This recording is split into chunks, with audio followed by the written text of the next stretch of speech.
Γεια σου, Λιάννα. Σε καλωσορίζουμε στην εκπομπή του ΕΣΥΝ αλλά και στην Εραπάτρας. Καλησπέρα κυρία Σοφούλη, καλησπέρα Μέρη. Θα τα λέμε πολύ. έτσι σαν δύο φίλες. Χαίρομαι πολύ, ευχαριστώ πολύ για την πρόσκληση και που έχουμε την ευκαιρία να πούμε κάποια πράγματα παρέα για την τέχνη.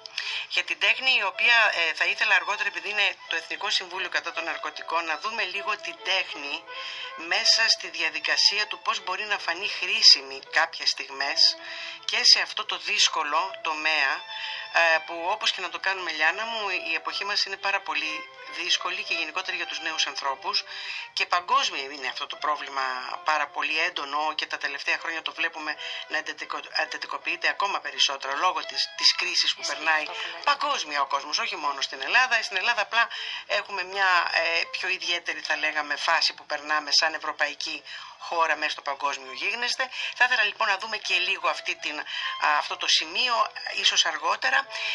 Θέλω να κάνω αυτή την εκπομπή και ήθελα να την κάνω και την εισηγήθηκα στα παιδιά του ΕΣΥΝ, συγγνώμη, οι οποίοι είναι πολύ ανοιχτοί με τα θέματα πολιτισμού και καλά κάνουν, γιατί νομίζω ότι η πολιτιστική άνοδος ενός ανθρώπου, ο πολιτισμός δηλαδή γενικότερα, μπορεί να δημιουργήσει σωστούς ανθρώπους και να βρίσκουμε καινούριους δρόμους για να ξεπερνάμε τα προβλήματά μας και όχι να πισωγυρίζουμε σε άσχημες καταστάσεις.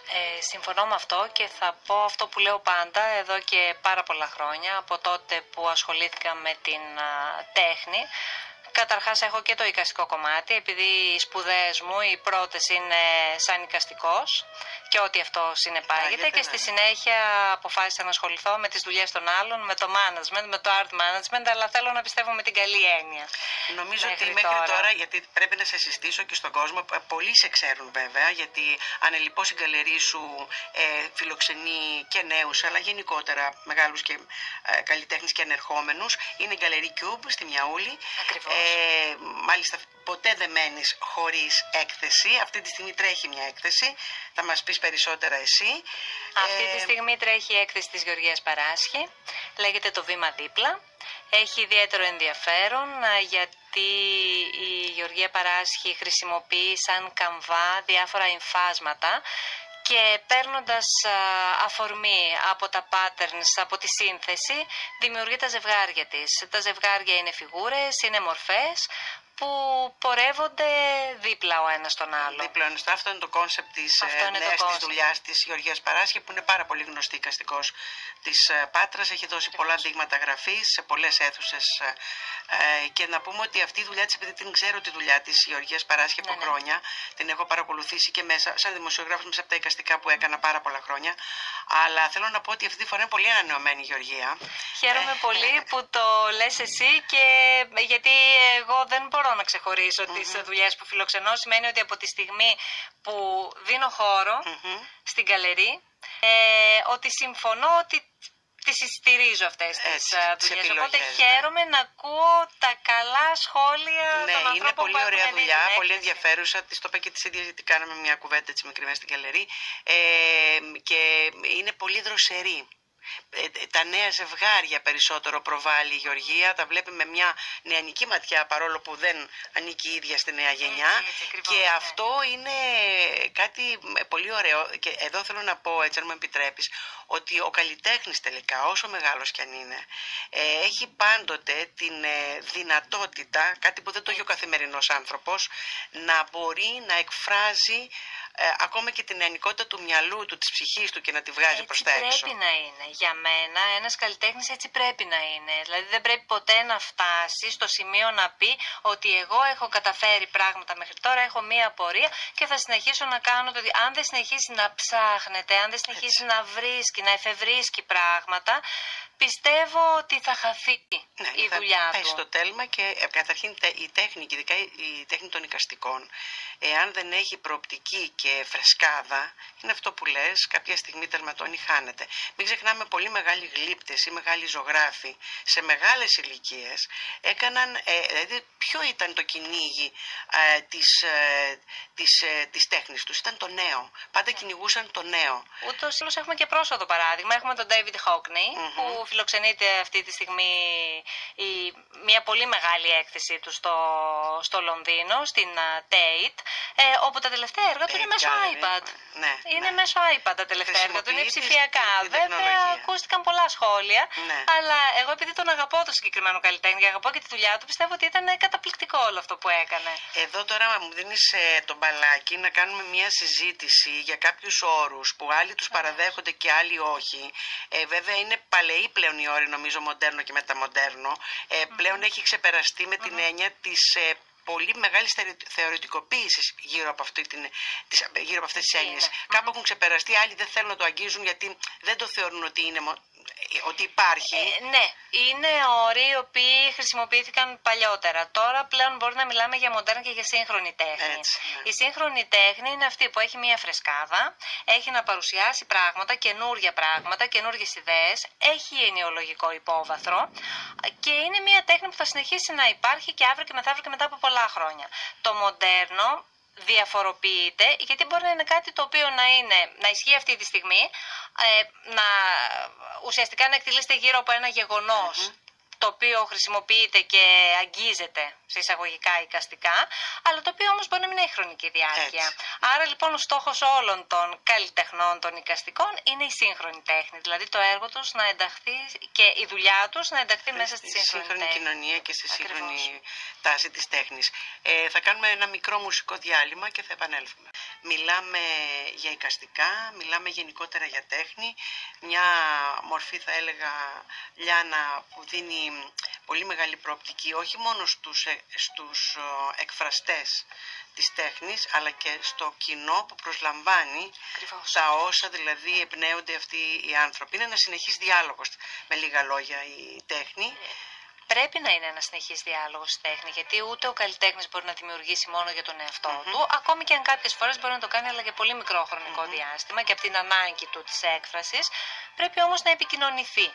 Ναι. Και εκεί έρχονται οι εκθεσιακοί χώροι, έρχονται οι γκαλερί, έρχονται τα μουσεία για κάποιους πιο τυχερούς που έχουν κάποια πορεία. Εδώ μπαίνει βέβαια μια άλλη συζήτηση, αλλά ας θα την κάνουμε πιο παρακάτω, γιατί είχαμε μπει στο θέμα της τεχνολογίας και γενικώς των νέων επιτευγμάτων, όχι με την καθαρή έννοια του όρου επίτευγμα, εντός παρενθέσεως το λέω, γιατί η τέχνη ποτέ δεν πραγματεύεται το επίτευγμα. Η τέχνη πραγματεύεται περισσότερο, δηλαδή βγαίνει από την έμπνευση, δηλαδή είναι πνευματική ουσιαστικά. Εγώ θα ήθελα να συμπληρώσω το εξής τώρα. Έχω, πιστεύω, το θάρρος και να διακόπτω και να παρεμβαίνω, γιατί είναι πολύ ωραία η κουβέντα μας. Ένα τελευταίο άρθρο που έγραψα αφορούσε τον Yves Klein. Ουσιαστικά ένα από αυτά που ήταν εντυπωσιακά για το συγκεκριμένο μεγάλης εμβέλειας καλλιτέχνη είναι ότι δεν τον ενδιέφερε ποτέ το αποτέλεσμα. Ήταν η πορεία. Η πορεία μέχρι να φτάσει εκεί. Γι' αυτό το λόγο χρησιμοποιούσε και όλα τα μέσα. Όλα τα μέσα. Δηλαδή κινήθηκε ζωγραφικά, κινήθηκε με performances, κινήθηκε με φωτογραφίες. Δηλαδή, οτιδήποτε μπορούσε να το χρησιμοποιήσει το έκανε μόνο και μόνο για να χαρεί όλη αυτή την πορεία. Ναι. Και πιστεύω ότι πολλοί από τους καλλιτέχνες το κάνουν αυτό. Νομίζω ότι σε αυτό που λες περί πορείας, ίσως οι πιο σύγχρονοι είναι αυτοί που το βλέπουν έτσι σαν πορεία. Δηλαδή ο ακαδημαϊκός εικαστικός, η πορεία του είναι πολύ προσωπική μεταξύ αυτού και του καμβάτου. Βέβαια και του θέματος που πραγματεύεται. Αλλά η σύγχρονη τέχνη που θέλει να δανείζεται, με την καλή έννοια του όρου δανείζεται, ως εργαλείο της τεχνολογίας. Ναι, είναι ως μέσο. Ως μέσο. Να το καθορίσουμε αυτό, ότι η τεχνολογία είναι το μέσο για την τέχνη, ένας άλλος τρόπος έκφρασης. Δεν είναι η ίδια η τέχνη. Απλά η σύγχρονη εικαστική, οι πιο καινούργοι, τα πιο νέα παιδιά ή αυτοί που αισθάνονται νέοι καλλιτέχνες, και θέλουν να πειραματιστούν. όπως ο Χόκνεϊ και θέλουν να πειραματιστούν, είναι ανοιχτοί. Δηλαδή η τεχνολογία, η ψηφιακή τέχνη είναι ακριβώς το ίδιο, πιστεύω ότι έχει την ίδια σημασία, απλά είναι ότι χρησιμοποιεί ένα διαφορετικό μέσο, ένα διαφορετικό τρόπο για να εκφραστεί. Νομίζεις, Λιάννα, ότι το κοινό μπορεί, ας πούμε, να μοιραστεί, και μάλιστα το εκπαιδευμένο εικαστικό κοινό, δεν μιλάω τώρα για ένα που θα πάει, που πρέπει να πηγαίνει και κάποιος που δεν είναι εκπαιδευμένος, γιατί πολλοί ζωγράφοι λένε ότι το μάτι όταν βλέπει πολλές φορές τέχνη εκπαιδεύεται εντελώς ενστικτωδώς. Και ούτως ή άλλως η τέχνη τι είναι η προσλαμβάνουσα του καθένα μας. Δηλαδή μπορεί ο ίδιος ο καλλιτέχνης να θέλει να εκφράσει κάτι συγκεκριμένο ή μπορεί και όχι. Δεν έχει σημασία. Ναι, ισχύει αυτό. Αλλά ο θεατής να το λάβει σε πολύ προσωπικό επίπεδο και να το αναλύσει. Ο θεατής πρέπει να το λάβει σε προσωπικό επίπεδο και να το αναλύσει, γιατί ο καλλιτέχνης δεν είναι υποχρεωμένος να πει τι σκεφτότανε. Καλεί λοιπόν και προσκαλεί το θεατή να βγάλει τα δικά του συμπεράσματα, να νιώσει πράγματα, να αισθανθεί πράγματα. Γι' αυτό το λόγο λέω και εγώ πάντα ότι η τέχνη είναι ανάγκη, δεν είναι πολυτέλεια. Έτσι. Σωστό. Και νομίζω ότι η τέχνη αναπόφευκτα επηρεάζεται και από το κοινωνικό γίγνεσθε και από τα γεγονότα. Δεν μιλάω για την τέχνη που ντε και καλά θα κάνει πολιτική μέσα. Εννοείς μάλλον τη στρατευμένη τέχνη. Εγώ δεν θέλω να χρησιμοποιήσω αυτό τον όρο, ειλικρινά. Χρησιμοποιείται και στην ιστορία της τέχνης, αλλά... Δεν θέλω να το χρησιμοποιήσω το στρατευμένη, γιατί είναι παρεξηγημένη έννοια. Είναι δηλαδή, ας πούμε, για παράδειγμα, γιατί ξέρουμε τώρα, μην κρυβόμαστε από το δαχτυλόμαστε, μιλάμε για στρατευμένη, μιλάμε για τους αριστερούς, ας πούμε, εικαστικούς, που ήταν πολύ δυνατά τα βιώματα που είχαν περάσει και αποτύπωσαν στον καμβά ή σε όποια μορφή τέχνης, στο γλυπτό βεβαίως, ακόμα πιο πολύ, αυτά που είχαν περάσει και ή ήθελαν, εν πάση περιπτώσει, να απαθανατήσουν τις εποχές τους. Ήταν και η εποχή, αυτό ήθελα να πω, ήταν η εποχή, ήταν οι κοινωνικές δομές, ήταν όλα αυτά που η τέχνη είναι ένας τρόπος έκφρασης. Έτσι. Για να πούνε τι αισθανότανε, την πίεση, την καταπίεση, όλα αυτά, την άρνηση, τον ηρωισμό, γιατί ο σοσιαλιστικός ρεαλισμός, για παράδειγμα, είχε κατηγορηθεί για υπερβάλλοντα ηρωισμό. Γιατί τα έργα αυτά, τα οποία ήταν και μεγάλου μεγέθους, είτε ζωγραφικά είτε γλυπτικά, παίζαν ένα ρόλο προπαγανδιστικό. Δεν γίνονταν μόνο και μόνο για την αξιολόγηση του και την αυτοικανοποίηση του καλλιτέχνη, του δημιουργού, γίνονταν και για λόγους πολιτικής προέκτασης. Πολιτικής, ακριβώς. Απ' την άλλη, βέβαια, έχουμε καλλιτέχνες όπως ο Διέγκο Ριβέρα,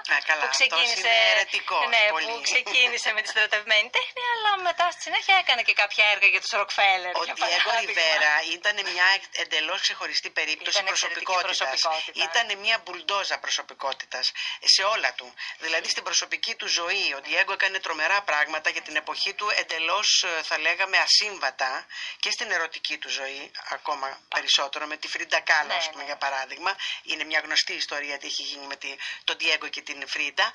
Αλλά όσον αφορά που λες για τον Ροκφέλερ, ο Διέγκο Ριβέρα ήθελε να τσιγκλίζει τους αστούς και το έκανε στον αστό. Στον Ροκφέλερ, στο μεγάλο κεφάλαιο.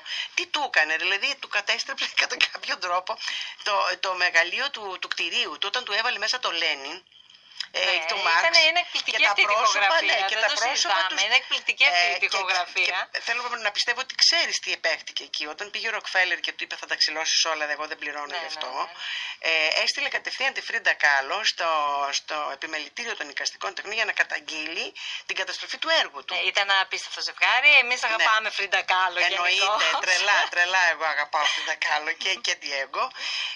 Και μην ξεχνάμε ότι ο Διέγκο Ριβέρα, παρότι ήταν αριστερός στην αντίληψή του και στη στάση ζωής του, στην ιδεολογία του αν θέλεις, η στάση ζωής του, κάνω λάθος εδώ, η στάση ζωής του δεν ήταν έτσι όπως τα λέγαμε, στυλιζαρισμένη και περιχαρακωμένη. Τώρα για να πούμε και τα πραγματικά στοιχεία, πάντα μπαίνει σε ενέργεια και η προσωπικότητα του καθενός και μπορεί να ανατρέψει τα πάντα, μπορεί να ανατρέψει ιδεολογίες, μπορεί να ανατρέψει οικογένειες, μπορεί να ανατρέψει πολλά πράγματα. Και μην ξεχνάμε ότι ο Διέγκο Ριβέρα, ο οποίος ήταν ένας υπερβατικός αριστερός, δεν μπορούσε κανένας να τον βάλει μέσα σε πλαίσια και όρια, ούτε οι κομμουνιστές της Σοβιετικής Ένωσης, αλλά ούτε και οι αριστεροί πιο soft, ας πούμε, της Δύσης.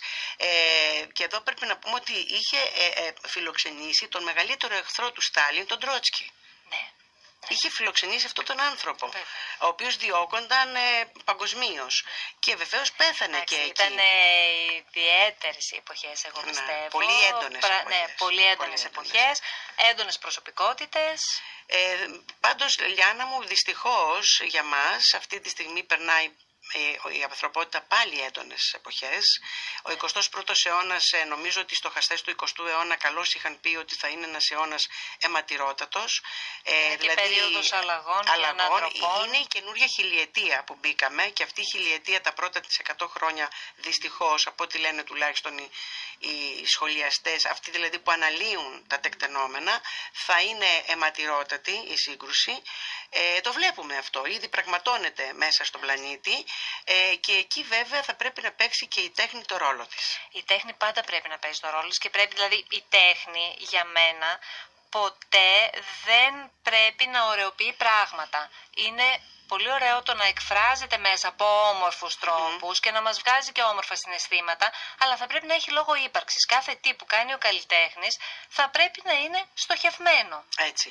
Και νομίζω ότι οφείλει η τέχνη να προβληματίζει το θεατή. Δεν μπορούμε να είμαστε μόνο με λουλούδια και πουλάκια. Έτσι, γιατί είναι και αυτό ένα μέρος της φύσης και της ζωής μας, αλλά περισσότερο σήμερα που ο άνθρωπος δυστυχώς έχει απομακρυνθεί από τη φύση και έχει πιο πολύ αγριέψει, θα έλεγα. Η τέχνη καλείται να παίξει εδώ ένα πολύ σημαντικό ρόλο. Αυτό θα το συζητήσουμε μετά το ημίωρο που φτάσαμε. Η Λιάννα η Ζωζά, η ιδιοκτήτρια της Gallery Cube. Δεν θα ήθελα να τη συστήνω ως ιδιοκτήτρια Gallery Cube, γιατί η Λιάννα είναι κάτι διαφορετικό. Η Λιάννα αγαπάει την τέχνη σαν τη ζωή της. Αφιερώνει όλη της την ενέργεια, τη σκέψη της και αυτό θα το διαπιστώσει όποιος ασχολείται με τα εικαστικά. Μου κάνει πάντα, μ' αρέσει ο τρόπος που γράφεις. Και να πούμε εδώ στους ακροατές μας ότι όταν εισαγάγεις στην σελίδα σου μια νέα έκθεση, αυτά που γράφονται είναι εξαιρετικά τα κείμενα. Χαίρομαι πάρα πολύ. Ευτυχώς που είμαστε στο ραδιόφωνο και δεν είμαστε στη τηλεόραση να κοκκινίζω τώρα. Τη χαρά μου όμως σε αυτή την περίπτωση. Να σου πω, Λιάννα, επειδή πολλά χρόνια, όπως σου είπα, στην καριέρα μου κάλυπτα τα εικαστικά, ήταν η αγάπη μου, η αγαπημένη μου ενασχόληση. Έχω δει στην Πάτρα να ανοίγουν πολλά πράγματα στον εικαστικό κόσμο και να κλείνουν ταυτόχρονα πολλά πράγματα. Έγιναν και αξιόλογα, έγιναν και κακά πράγματα.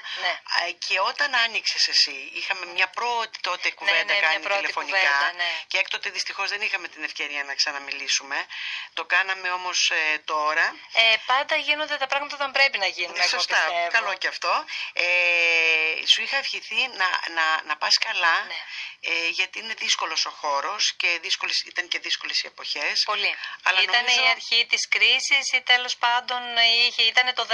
Η γκαλερία άνοιξε στο τέλος του 10, Δεκέμβρη του 10, πράγμα που σημαίνει ότι ήδη είχαν αρχίσει και φαινόταν τα σημάδια της κρίσης. Αλλά φάνηκε στη συνέχεια, γιατί τώρα είσαι πλέον 7 χρόνια σε ενεργή δράση, φάνηκε στη συνέχεια πόσο καλά ξέρεις το art manager. Εγώ θα το έλεγα διαφορετικά. Αποφάσισα ότι αυτό που θα κάνω είναι η δουλειά μου. Δεν ήταν επιχείρηση, ποτέ από την πρώτη στιγμή, ήταν η δουλειά μου. Και είπα ότι εγώ θα το κάνω, είτε βγάζω 1.000 ευρώ, είτε... Δηλαδή δεν δούλεψα με βάση το κέρδος. Είπα ότι εγώ το αγαπάω, με τον τρόπο αυτό έκανα τις επιλογές μου. Είχα τη χαρά να με στηρίξουν συνεργάτες που τους γνώριζα και από την Αθήνα. Μετά έκανα και κάποιες επιλογές από ανθρώπους που ζουν ή που για λόγω κρίσης επέστρεψαν στην Πάτρα στη συνέχεια, είχαν καταγωγή και είναι καλλιτέχνες. Και θεωρώ ότι τα κατάφερα να λειτουργώ με πρόγραμμα γκαλερί. Να κάνω τις επιλογές μου και να τις προτείνω. Βέβαια εδώ για την ιστορία, Λιάννα, να πούμε ότι είχες μεγάλη εμπειρία στο θέμα γκαλερί, γιατί δούλευες στην Αθήνα σε πολύ μεγάλες γκαλερί. Και... Από το 3 μέχρι το 10. 7 χρόνια. Πολύ 7 χρόνια. Και η Αθήνα είναι ένα μεγάλο σχολείο σε αυτή την περίπτωση των τεχνών. Βεβαίως, γιατί στην Ελλάδα η Αθήνα είναι το κέντρο. Έτσι. Η Αθήνα είναι το κέντρο της τέχνης. Δυστυχώς. Δυστυχώς. Το σημαντικό είναι ότι σιγά σιγά και σε μικρότερες... Η Θεσσαλονίκη βέβαια έχει τέχνη και λόγω των μουσείων. Η Πάτρα είχε ένα μεγάλο κενό. Η Πάτρα, ξέρεις, ενώ είναι μια πόλη με καλό πολιτιστικό παρελθόν, δυστυχώς τα νεότερα της χρόνια δεν έχει να επιδείξει κάτι σημαντικό. Γίνονται κάποιες σπασμωδικές κινήσεις, Ναι. να ξέρεις, όχι μόνο στα εικαστικά, λέω γενικά στον πολιτισμό. Γίνονται, ας πούμε, κάποιες σπασμωδικές, φουντώνει ένα πράγμα και μετά πάλι κάθεται. Δεν υπάρχει συνέχεια, με λίγα λόγια. Συνέχεια, συνέπεια και ένα πρόγραμμα που να ακολουθείτε. Και πιστεύω ότι δεν βοηθάνε και οι τοπικοί παράγοντες προς αυτή την κατεύθυνση, είτε γιατί είναι αδαείς επ' αυτού. Δηλαδή δεν τον στηρίζουν τον πολιτισμό, είτε γιατί δεν ξέρουν, είτε γιατί δεν θέλουν. Ναι, πάντα γίνεται εδώ, πάντα συμβαίνει αυτό και πιστεύω ότι στην Ελλάδα γενικότερα σαν πολιτισμό στηρίζεται για παράδειγμα περισσότερο το θέατρο από ό,τι έχω δει. Ναι. Ενώ στο Βερολίνο για να ανοίξουν γκαλερί επιδοτούντανε από το Υπουργείο Πολιτισμού. Γι' αυτό το λόγο και υπήρχε όλη αυτή η ανάπτυξη.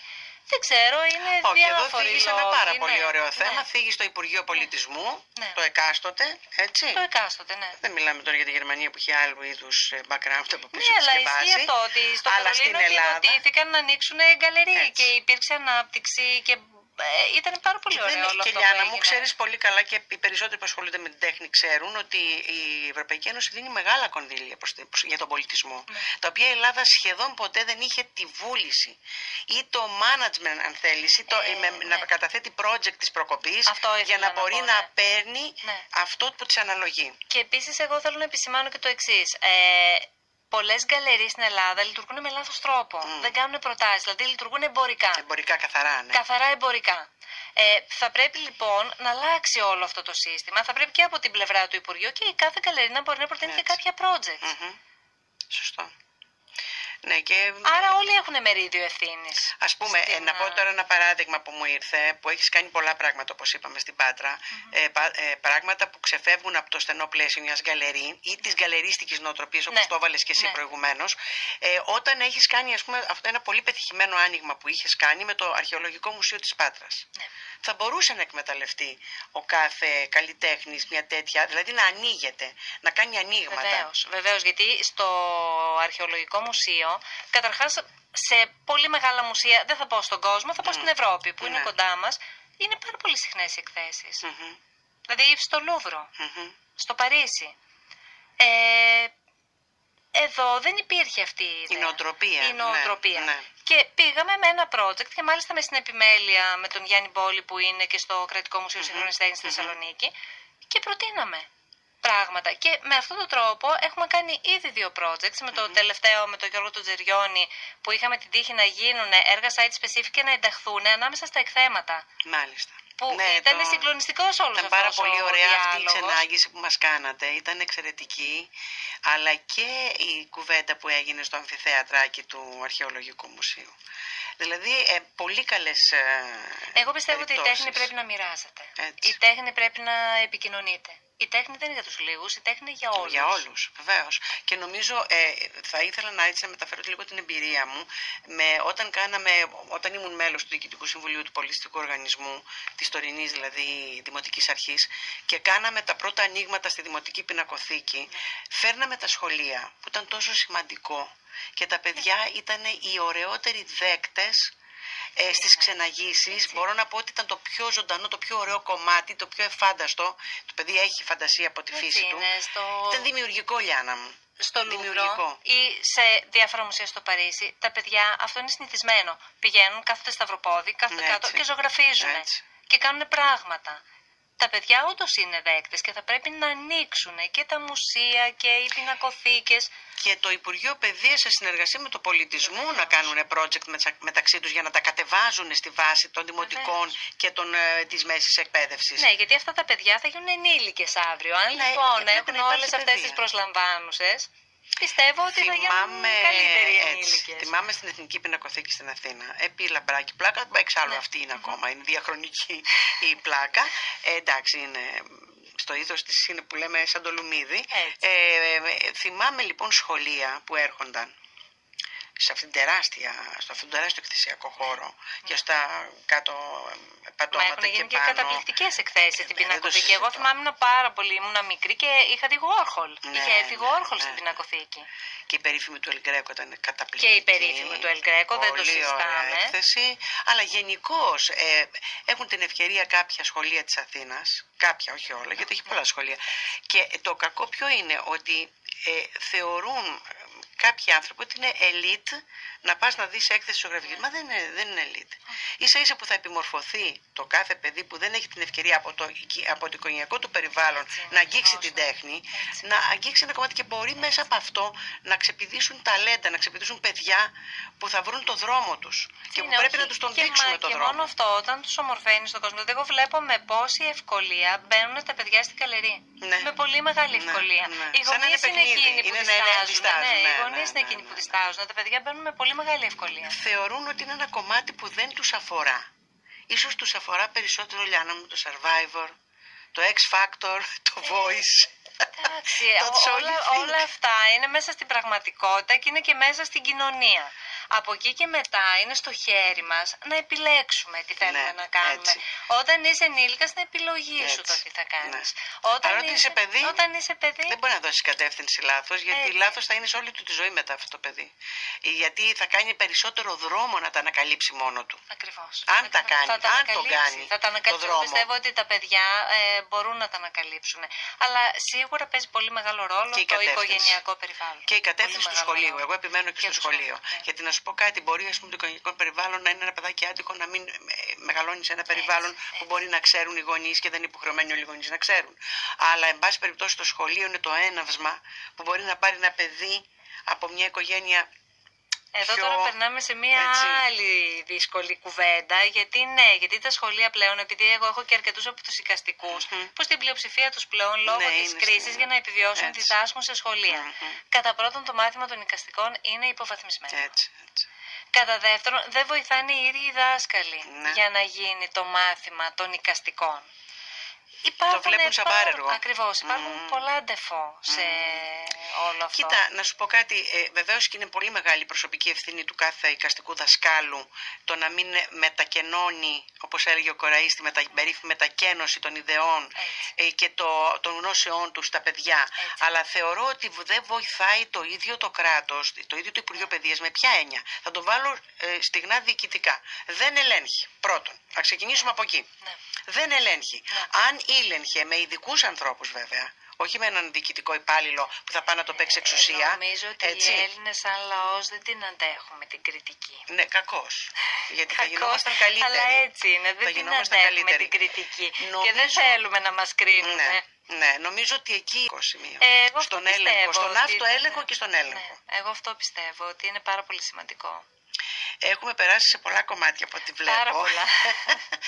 Αλλά είναι τόσο πλατή το θέμα της τέχνης και ειδικά των εικαστικών τεχνών, γιατί εγώ εικαστικές τέχνες, και έτσι είναι ο όρος, όχι εγώ, δεν το θεωρώ εγώ, είναι μέσα η ζωγραφική, είναι η γλυπτική, είναι το video art, είναι η φωτογραφία, οι καινούργιες performance πια, οι καινούργιες τεχνολογίες που εφαρμόζονται κτλ.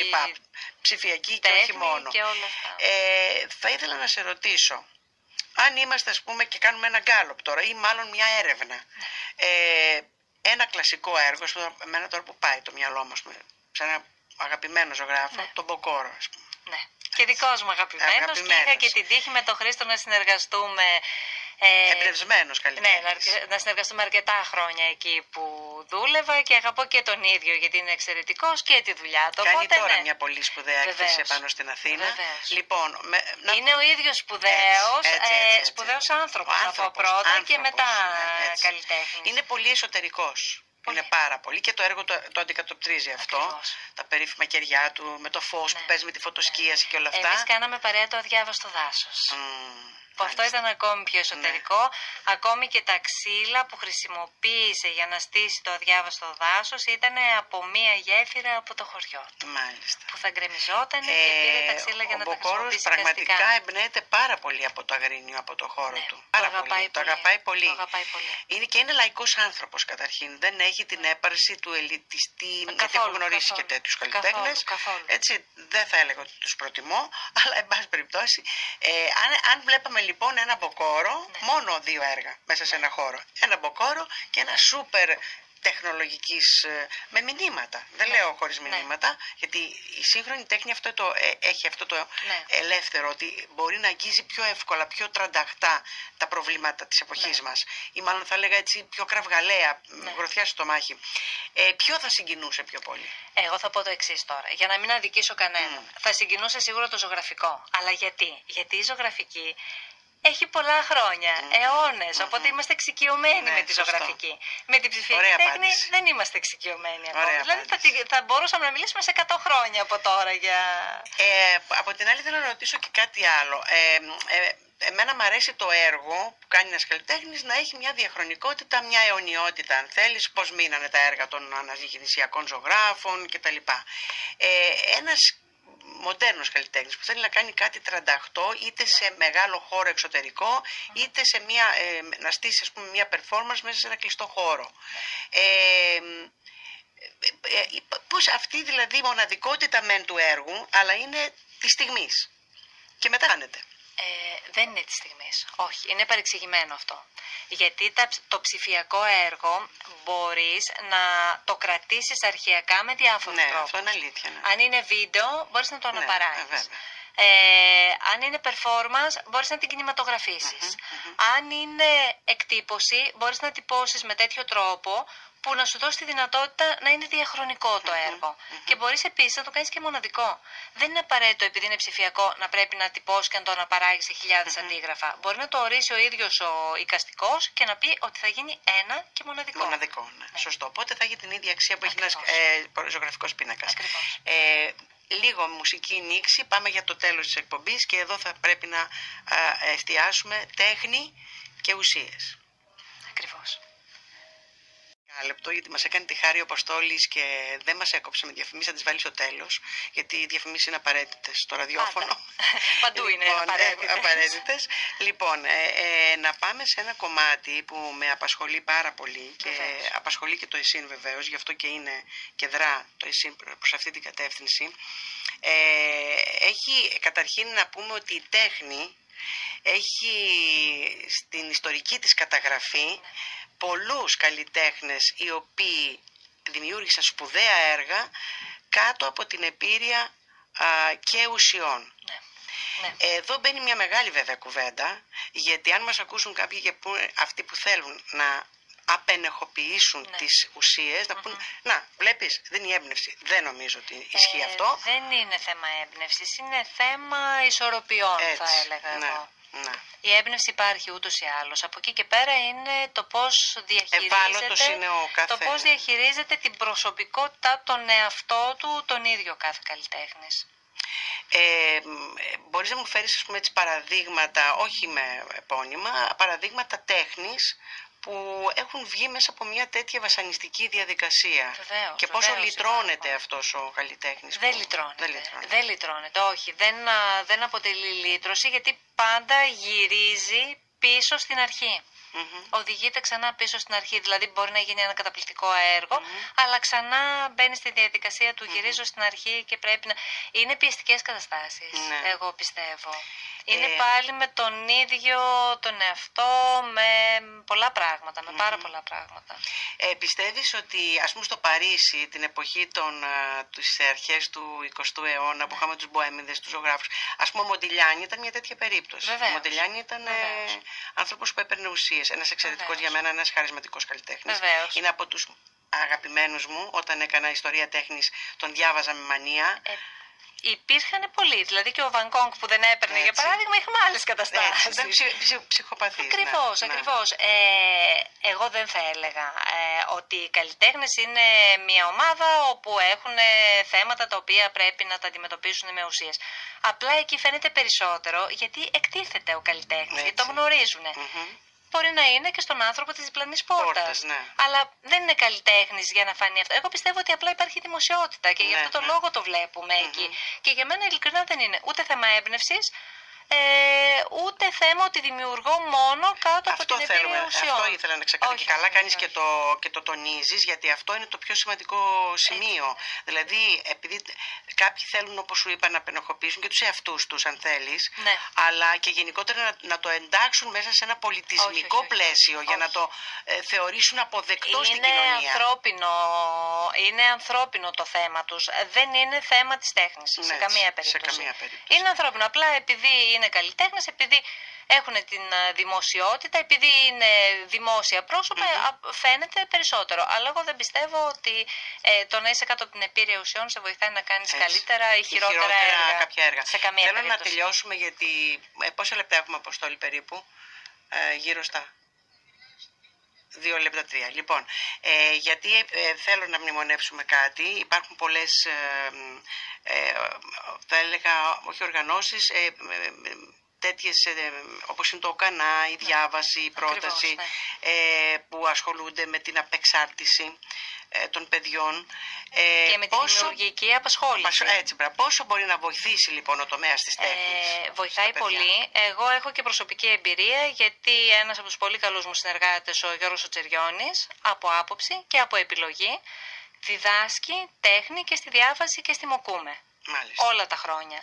Και είναι πολύ περήφανος για τους μαθητές του και για τα έργα που προκύπτουν. Πολύ ωραίο. Νομίζω ότι είναι φοβερή διέξοδο στα παιδιά αυτά, γιατί πρέπει τα παιδιά αυτά έχουν ανάγκη να αυτοεκτιμηθούν, Ακριβώς, να αυτοαναγνωριστούν από την αρχή, όταν αρχίζουν και φεύγουν από τον δεδαλώδη αυτό κόσμο. Να πιστεύει κάποιος στον εαυτό του. Είναι πάρα να πιστεύει πολύ στον εαυτό του.